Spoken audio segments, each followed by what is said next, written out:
Hi, my name is Shannon Petyan, and this is my group leading report for HSCO 511. For this assignment, I conducted a one-on-one DOD-style group meeting with a staff member who I will refer to as Miss ES to respect her confidentiality. I will not share her first name.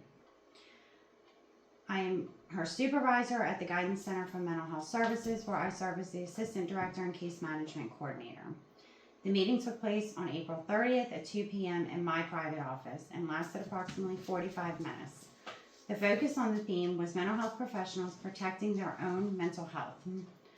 While my original group was proposed for multiple participants, this ended up being adapted to a DAD-style format due to scheduling conflicts and to honor the individual needs of my staff and respect their time.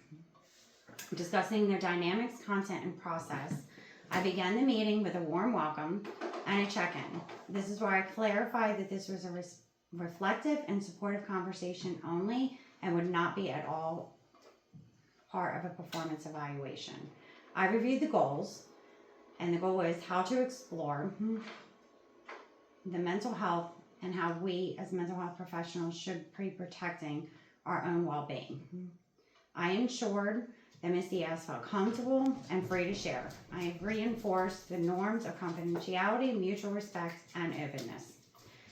Using the DAD format, we went through 2 rounds of sharing. The first round, Ms. ES was invited to reflect on the unique stressors she experiences working within our field. She spoke candidly about the emotional toll that constantly being present for those experiencing mental health crisis takes on her, and how the unpredictability of clients' needs can often leave her feel drained and sometimes questioning her own effectiveness in her role as a provider.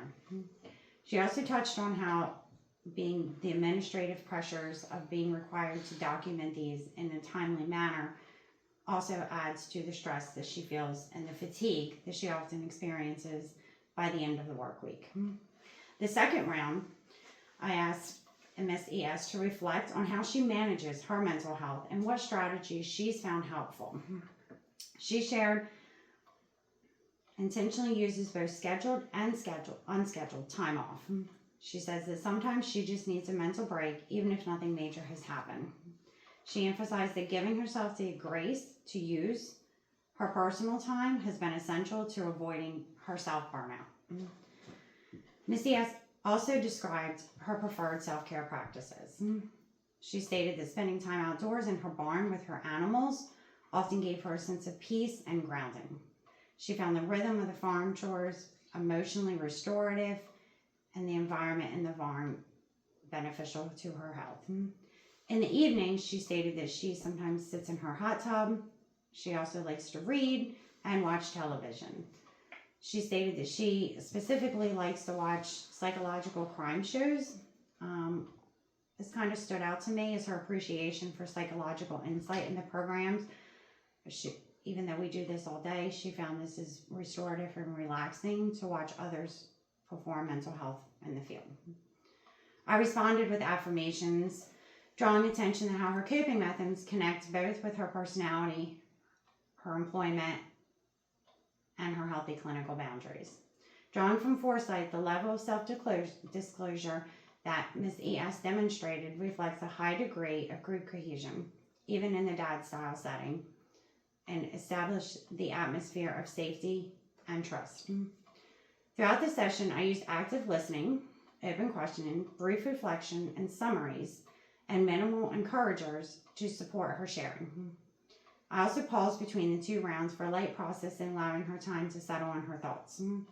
I intentionally paced this and added this pause as a technique Jacobs recommends. It allows the participant to shift from reflection and reaction.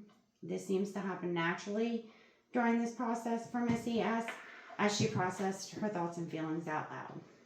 As a self-assessment and reflection on my role as a facilitator of this group, I believed it was successful. I created a safe space for an honest conversation. I stayed grounded, participated in active listening, and I maintained appropriate eye contact and validating her emotions without rushing to try to solve them or fix them.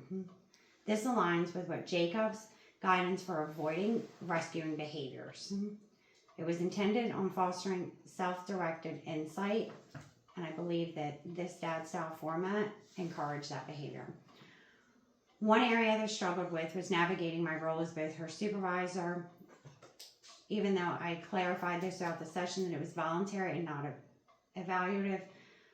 The potential power dynamics possibly came into play here as I was her supervisor and I do have that role. I tried to minimize this by sharing some of my own challenges and self-role and things that I do to maintain my own mental health and the struggles that I face.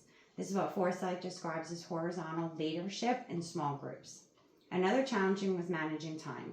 The conversation flowed naturally and I had to resist the urge to both extend the meeting or extend things beyond the topic and focus on subtopics that were brought up. This reminds me that it is important to have structured boundaries, especially in those professional relationships. The experience reinforced my belief that even brief, intentional conversations can have significant impact, especially in environments where burnout is common. The biggest takeaway is the value of the regional leadership and the healing power of being fully present for someone, making sure to listen and give them the encouragement and support while they're sharing. Going forward, I plan to integrate these more dad style check-ins with all of my staff.